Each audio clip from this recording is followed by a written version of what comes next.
अस्सलाम वालेकुम, मेरा नाम है उस्मान गनी और आज हैं आप लोग the core of science with Usman Ghani के साथ। तो हम लोग पढ़ रहे हैं जी प्रिपरेशन ऑफ अल्केन्स। तो रिसेंटली हम लोगों ने प्राइमरी, सेकेंडरी एंड टर्शियरी या डिहाइड्रेशन ऑफ अल्कोहल से हम लोगों ने अल्कीन्स को क्रिएट किया था। तो डिहाइड्रेशन ऑफ अल्कोहल से हमने अल्कीन्स को बनाया था। तो आज का जो हमारी प्रिपरेशन है वो है जी हमारे पास डिहाइड्रोहलोजिनेशन ऑफ विनाइल डाइहैलाइड्स।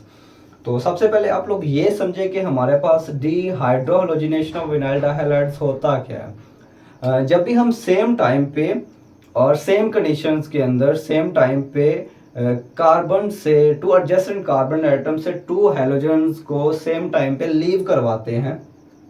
तो जब हम दो हैलोजन्स को एडजेसेंट कार्बन एटम से लीव करवाते हैं एट अ सेम टाइम, तो ये हमारे पास डिहैलोजिनेशन ऑफ विनाइल डाइहैलाइड्स होता है। अब ये डिहैलोजिनेशन ऑफ विनाइल डाइहैलाइड्स अक्कर क्यों होता है, उसकी क्या वजह बनती है, इसके लिए सिर्फ दो बेसिक कंडीशंस है, अपने रिमेंबर रख लें। सबसे पहले तो ये कि हमारे पास कोई सूटेबल सॉल्वेंट होता है लाइक मेथनॉल या एसिटिक एसिड। तो मेथनॉल ये भी हमारे पास अल्कोहल्स है और एसिटिक एसिड ये भी आपको पता है ये एनहाइड्रिस है हमारे पास एसिड्स एसिटिस। और उसके बाद विनाइल डाइहैलाइड्स इस वजह से भी हमारे पास अकर होता है कि जब हम उनको ट्रीट करवाते हैं जिंक डस्ट के साथ, तो एक तो ये कि हमारे पास कोई जिंक डस्ट होना चाहिए, अनदर हमारे पास कोई सॉल्वेंट होना चाहिए लाइक मेथनॉल या एसिटिक एसिड। तो जब ये दोनों हमारे पास प्रोसीड होते हैं, हमारे पास रिक्वायर होते हैं, तो हमारे पास जो विनाइल डाइहैलाइड्स है उसको ट्रीट करवाना बड़ा इजी हो जाता है। तो जिंक के बारे में सबसे पहले थोड़ी सी इंफॉर्मेशन मैं देता हूँ। जिंक मेटल है और ये पीरियोडिक टेबल के अंदर कॉलम नंबर 12 के अंदर कॉलम 12 का फर्स्ट एलिमेंट है और इसका जो एटॉमिक नंबर है वो हमारे पास होता है जी 13। तो अगर मैं जिंक की बात करूं तो सबसे पहले आप ये समझिए कि जिंक हमारे पास कैसे बिहेव करता है। जिंक जो मेटल है हमारे पास वो पीरियोडिक टेबल के अंदर कॉलम 12 का फर्स्ट एलिमेंट है और इसका एटॉमिक नंबर हमारे पास 30 होता है। तो जिंक के आउटर मोस्ट शेल्स को आप इसके इलेक्ट्रॉन डिस्ट्रीब्यूशन करवा के देख लीजिए के अंदर 2Lu मैंने ऑलरेडी बताया वो अपने लास्ट लेक्चर्स के अंदर। तो जिंक के आउटर मोस्ट शेल्स के अंदर 2 इलेक्ट्रॉन्स होते हैं। एक जिंक 2 इलेक्ट्रॉन को इजी से रिमूव करवाता है, तो इस पे प्लस का 2 चार्ज आ जाता है और ये इसकी ऑक्सीडेशन स्टेट भी है। तो यहाँ से भी हम लोगों ने क्या करना है, at a time adjacent carbon atom से हम लोगों ने मेथनॉल की प्रेजेंस के अंदर जो हमारे पास सॉल्वेंट है और जिंक डस्ट, ये भी याद रखिएगा, जिंक डस्ट जो है हमारे पास, जिंक डस्ट की प्रेजेंस के अंदर सेम टाइम पे 2 हैलोजन्स को रिमूव करेंगे। और एक हैलोजन जो होता है आप लोगों को पता है इनकी कैपेसिटी होती है, ये पीरियोडिक टेबल के अंदर कॉलम नंबर 17 है आई थिंक। तो इनकी कैपेसिटी ये है कि उनके आउटर मोस्ट शेल्स को एक इलेक्ट्रॉन रिक्वायर होता है जिससे ये अपनी समझ लें कि अपना ऑक्टेट मुकम्मल करते हैं। हैलोजन जो होते हैं इनको आउटर मोस्ट शेल्स के अंदर डेफिशिएंसी ऑफ सिंगल इलेक्ट्रॉन होती है और ये इनकी ऑक्सीडेशन स्टेट भी होती है। तो अब हम करते हैं जी इसको, इस इक्वेशन को समझिएगा कि हमने क्या करना है।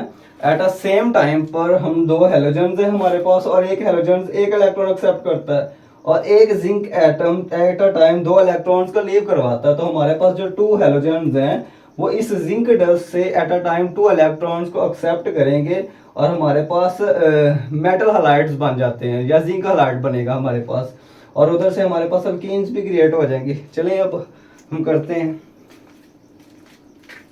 हमारे पास ये हैलोजन्स जब लीव होगा और यहाँ से ये हैलोजन्स, तो ये दोनों कार्बन फ्री रेडिकल्स में क्रिएट होंगे।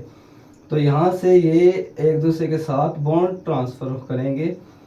तो ये दोनों के दोनों जो हैलोजन्स हैं ये हमारे पास जो जिंक एज ए 2 पॉजिटिव पड़ा हुआ है, ये दोनों के दोनों नेगेटिव हैं हमारे पास पार्शियल नेगेटिव के अंदर। तो ये दोनों के दोनों हैलोजन्स इस पे अटैक कर देते हैं। हम रिमेनिंग इक्वेशंस को पहले लिख लेते हैं। हमारे पास आ गया जी R और यहाँ से carbon to carbon double bond hydrogen और यहाँ से ये हाइड्रोजन लीव हो गया, ये हाइड्रोजन बचा और यहाँ से ये हाइड्रोजन और प्लस में हमारे पास क्या आ गया जी ZnX2 जिंक डस्ट की मौजूदगी में। तो देखें हम लोगों ने अल्कीन क्रिएट किया है और अनदर हमारे पास जिंक हैलाइड्स बने हैं, जिंक हैलोजेंस बने या मेटल हैलाइड्स भी आप इन्हें कह सकते हो। MX ये हमारे पास क्या बन गया जी, मेटल हैलाइड्स, ठीक है, M4 मेटल्स। तो सिमिलरली अब आपने क्या करना है, इस हैलोजेंस ग्रुप को, ये आप लोगों को पता है कि ये हमारे पास जो हैलोजेंस हैं, ये हैलोजेंस हमारे पास क्या हैं जी, ये हैं फ्लोरीन, क्लोरीन, ब्रोमीन और आयोडीन। ये हैलोजेंस हमारे पास फ्लोरीन, क्लोरीन, ब्रोमीन और आयोडीन हैं। और मैंने आप लोगों को रिसेंट लेक्चर्स के अंदर इनका ऑर्डर ऑफ रिएक्टिविटी भी बताया हुआ है, सिंपली फ्लोरीन, क्लोरीन और ब्रोमीन, आयोडीन का भी, और जब हम इनके साथ अल्काइल हैलाइड को ट्रेड करवाते हैं तब भी। तो यहाँ पे आप जस्ट इसे समझ लें कि ये हमारे पास जो हैलोजेंस हैं, अब आपने क्या करना है, इस हैलोजेंस को रिप्लेस करवाना है, ठीक है। तो जब हम इस हैलोजेंस को रिप्लेस करवाएंगे, बिलफर्ज मैं इस हैलोजेंस की जगह पे लेके आता हूँ क्लोरीन एटम को। तो जब मैं इसकी जगह पे क्लोरीन एटम को लेके आता हूँ, तो यहाँ पर कुछ चेंज नहीं होना, जस्ट इस हैलोजेंस 2 को आप रिमूव करके यहाँ पे Cl2 ले आएंगे। अब सेम कंडीशंस के अंदर मैं इस क्लोरीन एटम को रिप्लेस करता हूँ और इस क्लोरीन एटम की जगह पर मैं लेके आता हूँ जी फ्लोरीन को।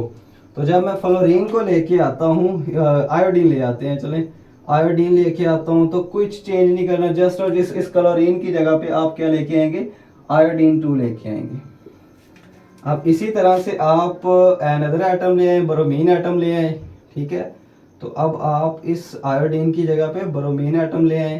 तो अब आप क्या करेंगे, इस आयोडीन को रिप्लेस करेंगे और इसकी जगह पे ब्रोमीन 2 ले आएंगे। तो सेम कंडीशंस के अंदर, सेम सॉल्वेंट्स के अंदर, सेम कैटलिस्ट के अंदर आप लोगों ने जस्ट फंक्शनल ग्रुप को रिप्लेस करना है और आपके पास सेम रिजल्ट आते जाएंगे, सिर्फ और सिर्फ फंक्शनल ग्रुप चेंज होगा, फ्लोरीन, क्लोरीन, ब्रोमीन और आयोडीन। तो अनदर हम इक्वेशंस को समझते हैं। ये भी आप देखें, हमारे पास एक और इक्वेशन मैंने ली हुई है। यहाँ से भी at a time same time पे हमारे पास दोनों के दोनों डाई हैलाइड्स या हैलोजेंस रिलीव होंगे। ये दोनों के दोनों हैलोजेंस रिलीव होंगे और ये जब फ्री रेडिकल्स में कन्वर्ट होते हैं तो ये अपना बॉन्ड शिफ्ट करते हैं। और यहाँ से ये दोनों के दोनों हमारे पास जो हैलोजेंस हैं, ब्रोमाइड्स हैं, ये दोनों ही एट अ सेम टाइम इस जिंक एटम, ये चूंकि नेगेटिव है, ये जिंक 2 पॉजिटिव है, इस पर अटैक हो जाता है। तो यहाँ से हमारे पास जो रिमेनिंग इक्वेशन है उससे मैं प्रोसीड करता हूँ। अब यहाँ से हमारे पास क्या बन गया जी, HC, carbon to carbon double bond, और यहाँ से भी CH, अनदर CH3 प्लस में ZnBr2। तो ये हमारे पास है, आप नंबरिंग भी कर सकते हैं, अगर हम अब इसे नाम देना चाहते हैं इक्वेशंस को तो नंबरिंग कर लें। ये फर्स्ट कार्बन है, ये सेकंड है, ये थर्ड है, ये फोर्थ है। आप चाहे इस साइड से करें या उस साइड से, सेम कंडीशन में रहेगा। तो ये हमारे पास बन गया जी 4 कार्बन ब्यूटीन। तो ये हमारे पास बन गया 2 ब्यूटीन।